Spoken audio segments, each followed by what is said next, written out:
In the ancient kingdom of Zahor, where monsoon clouds clung to emerald hills and palace walls shimmered under the Indian sun, a child was born whose destiny would defy kings, priests, and even death itself.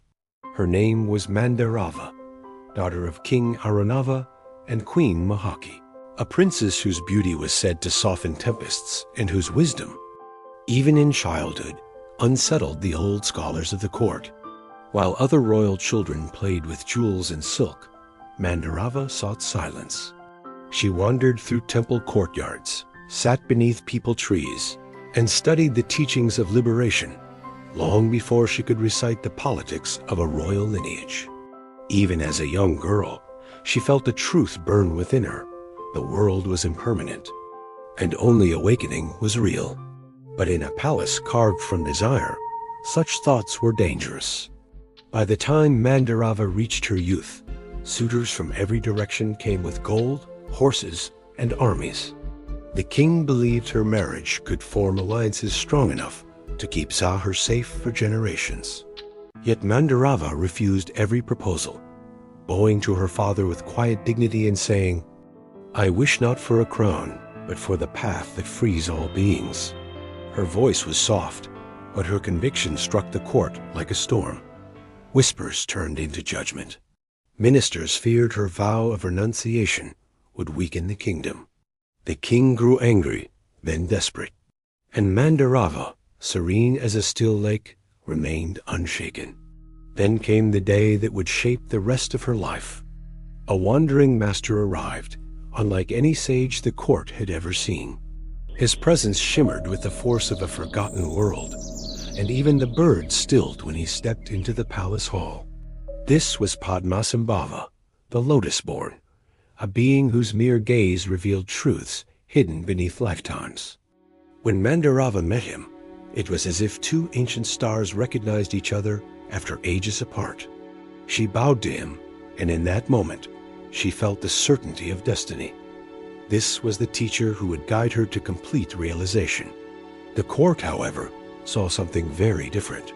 Rumors spread like wildfire. Ministers claimed Mandarava had broken her vow of purity. Priests accused Padmasambhava of sorcery and seduction.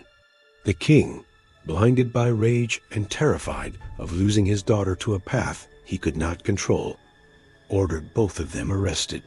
Mandarava was dragged through the palace in chains. Padmasambhava was seized by guards who dared not meet his eyes. The king sentenced them to death, a punishment meant not only to destroy their body, but to smother the movement of awakening that Mandarava's devotion threatened to bring. Yet destiny cannot be chained. Padmasambhava and Mandarava was tied to a pyre of sandalwood and oil, surrounded by chanting priests who believed they were burning a heretic. Flames towered above the city walls, and the air thickened with smoke. Closed her eyes and prayed with a heart that refused to break. When the fire died, the crowd fell silent. There, standing untouched by even a trace of ash, Padmasambhava and Mandarava were unharmed. The pyre had transformed into a field of shimmering light. The miracle broke the fear that held the kingdom hostage. Guards dropped to their knees. Priests wept. And the king, trembling, understood that he had attempted to destroy a being no worldly power could touch. He freed Mandarava and begged for forgiveness. But Mandarava did not return to palace life. With Padmasambhava as her teacher, she stepped into a life of profound practice.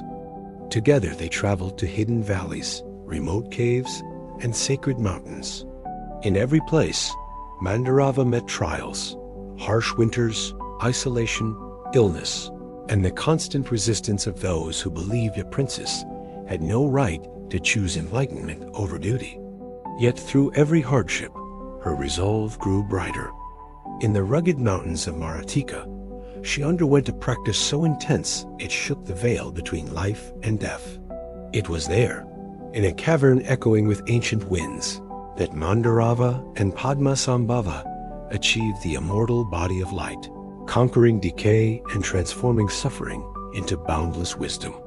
Mandarava emerged from Aratika not as a princess, but as a realized yogini of unparalleled accomplishment, a beacon to all who believed their circumstances, their past, or the weight of the world could stop them from awakening. Legends say she returned to Zahor years later, not to reclaim a throne, but to liberate those who had once confined her. Her presence softened the king's heart, healed old wounds, and turned a land once ruled by fear into a place touched by grace. Mandarava's story is not merely one of triumph, but of transformation, the power of a woman who refused to bow to anything but truth, who turned betrayal into strength, persecution into clarity, and suffering into a path that illuminated the world. And across centuries, she stands as a reminder: no prison can hold a liberated mind, and no force can extinguish a spirit that chooses awakening over fear. If you want more stories from the magical world of Tibet, please like, subscribe, and let me know what you think below.